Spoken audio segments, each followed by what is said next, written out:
Mao dahil ni si Jericho. Ang Jericho diri sa Mindanao. Lahi lang tong Jericho dito sa Manila. Kay gwapo man to. Nya kani labaw pang gwapo. Nya lahi lang nag-apelido.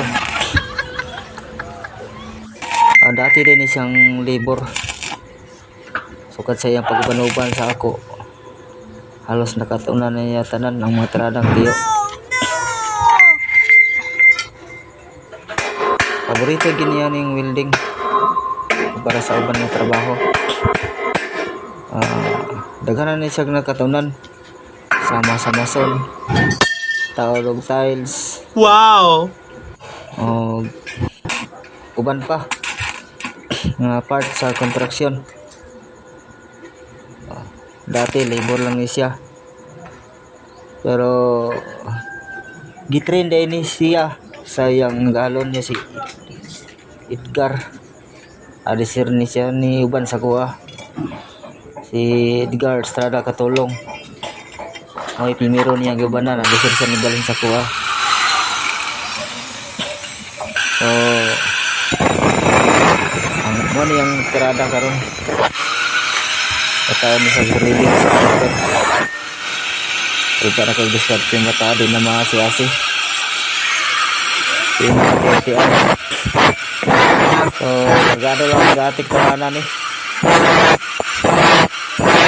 Atik seryoso, atik na po. Tumbahay laruan eh. Ikahoy na kamay. Wala na. Huwag na ba ni seryoso gini siya. Kanaman ko. Tapos mula ko kayo. Tagal giniya kay kahoy karada.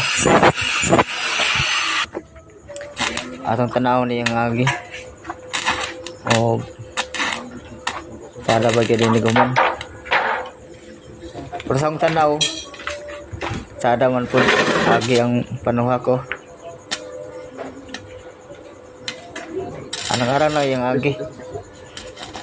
Limpyo.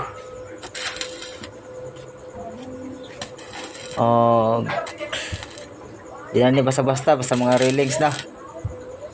May na gini siya magtirada. O sa katong gusto mo pa welding, taka lang ni siya. Si Jericho, ang Jericho dito sa Mindanao. O din niyang agyo, panahuman. Pero okay na kayo ni. Kay limpyo kayo gagi. O katong gusto mo patrabaho da, kontak ka lang si Jericho. Okay kayo.